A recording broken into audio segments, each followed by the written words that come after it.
කොහොමද ඉතින් ඔයාලට මට හිතුණා ඔයාලත් එක්ක බෙදා ගන්න මම කැම්පස් යන ගමන් ගෙදර පොඩියට කරන එළවලු ව්‍යාපාරය ගැන.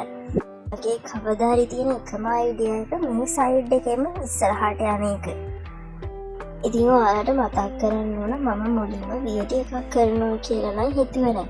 මං ගාව තියෙන ෆොටෝස් කීපයක් විතරයි මේ එක දේවල් මම කරද්දි ගත්තා. මම ඉතින් හිතුවා ඒ දේවල් එකතු කරලා ඔයාලට මං ආරම්භ කරගත්ත හැටි ගැන පොඩි වීඩියෝ එකක් කරන්න.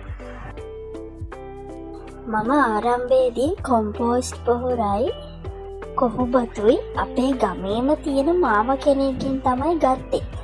මේ තියෙන මම ඒ වගේ ගත්ත ගෝනි ටිකක් ට්‍රීවිල් එකට පටව ගන්න ෆොටෝ එකක්.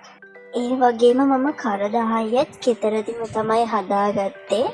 10 ගෙනල්ලා ගෙදර තැන් තැන් වල ගොඩ ගහලා පුච්චල තමයි මම කර 10 ගෙදරදිම හදාගත්තේ.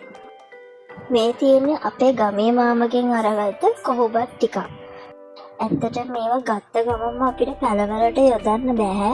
මොකද මේවල කහට ගතිය තියෙන නිසා. ඒ නිසා අපි මේ වගේ එක භාජනයකට දාලා වතුර ටිකක් දාලා එක දවසක් දෙකක් විතර තියන්න ඕන. ඊළඟට අපිට පැලයක් හදන්න ප්‍රධානම වශයෙන් ඕන මතු පිටපස්.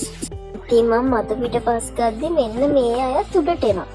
මේ අය ඉතින් මට හොඳ සාක්ෂියක් මම ගත්ත මතු පිටපස් ගොඩක් හොඳයි කියලා කියන්න. මේ ෆොටෝ එක තොරින් ගත්ත ෆොටෝ එක. මේ තියෙන්නේ කර 10 කොම්පෝස්ට් පොහොර කොහොබත් සහ මතු පිටපස් දාලා ඩොලොමයිටුත් දාලා ජීවාණුහරණය කරන්න කලින් මම ඒවා අනා ගන්න විදිය. මේ තියෙන්නේ ඉතින් මම පස්සක ජීවාණුහරණය කරලා මිනිස් පැල වගේ හිටව ගන්න විදිය ග්‍රෝ බෑග්ස් වල. මේ ඉතින් මම ඕවා හිටවල ඇඟ පුරාම මඩ ගාගෙන ගත්ත ෆොටෝ එකක්. මේ මතක හිටින ගන්න දේවල් වැඩි හරියක්. ඉතින් මේ තියෙන්නේ මම පැල හිටවලා සති 2ක වගේ පැල මේ තියෙන්නේ. ඒ වගේම ඔයාලට දැන් බලන්න පුළුවන් මාස 3කට පස්සේ මගේ පැලවල තත්ත්වය කොහොමද කියලා. ඉතින් ඔයාලට මේ සම්බන්ධව තව දේවල් දැනගන්න තියෙනවා නම් මට පහලින් කමෙන්ට් එකක් දාන්න. මම ඒවටත් වීඩියෝ එකක් ගේන්නම්. ස්තුතියි.